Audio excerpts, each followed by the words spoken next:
ನಮ್ಮ ಪಾರ್ಟಿ ಅಧ್ಯಕ್ಷ ಆದ್ಮೇಲೆ ಇತ್ತೀಚಿನ ದಿನ ಅವರು ಫಸ್ಟ್ ಕರ್ನಾಟಕಕ್ಕೆ ಬಂದಿದ್ರು. 2 ದಿವಸ ಪ್ರವಾಸ. ಪಾರ್ಟಿ ಯಾವ ತರ ಬೂತ್ ಅಧ್ಯಕ್ಷರು PLO 2 SR ಬಗ್ಗೆ ಸಂಪೂರ್ಣ ನಾವು ಕೆಳಗೆ ಮಾಡಬೇಕು. 2027 ಅಧಿಕಾರ ಬರಬೇಕು ಅಂದ್ರೆ ಎಗುತ್ತೇನು ತಯಾರಿ ಮಾಡಬೇಕು. ಅದಕ್ಕಾಗಿ ಈ ಅಜೆಂಡಾ ಆಯ್ತು, ಬೇರೆ ಅಜೆಂಡಾ ಏನು ಇದಿಲ್ಲ.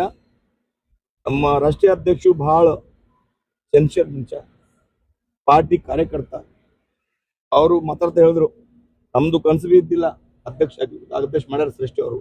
ಹಾಗಾಗಿ ಪ್ರಧಾನಮಂತ್ರಿ ಮೋದಿಜಿ ಅವ್ರ ನೇತೃತ್ವದಲ್ಲಿ, ಅಮಿತ್ ಶಾ ಅವರು ನೇತೃತ್ವದಲ್ಲಿ ನಾವು ಚೆನ್ನಾಗಿ ಪಾರ್ಟಿ ಮಾಡ್ತೀವಿ. ಹಾಗಾಗಿ ಎಲ್ಲ ಕಡೆ ಪ್ರವಾಸ ಮಾಡ್ತಿದ್ದೆ ಅವರು. ಕರ್ನಾಟಕ, ಮಹಾರಾಷ್ಟ್ರ ಎಲ್ಲ ಕಡೆ ಹೋಗ್ತಾ ಇದ್ದಾರೆ. ನಮ್ಮ ಕಡೆ ಬಂದರು, ಅವ್ರು ಒಳ್ಳೆಯಾಗಿತ್ತು. ನಮ್ದು ಇಲ್ಲಿ ಟಾಸ್ಕ್ ಕೊಟ್ಟಾರ, ತಾವು ಕಾನ್ಸ್ಟಿಟ್ಯೂನ್ಸಿಗೆ ಹೋಗ್ಬೇಕು, ಎಲ್ಲ ಸರಿ ಕೆಲಸ ಮಾಡಬೇಕು, ಬೂತ್ ಲೆವೆಲ್ ಹೋಗ್ಬೇಕು, ಶಕ್ತಿ ಕೇಂದ್ರ ಹೋಗ್ಬೇಕು, ಈ ತರ ಟಾಸ್ಕ್ ಕೊಟ್ಟಾರ. ಕೆಲಸ ಮಾಡ್ತೀವಿ.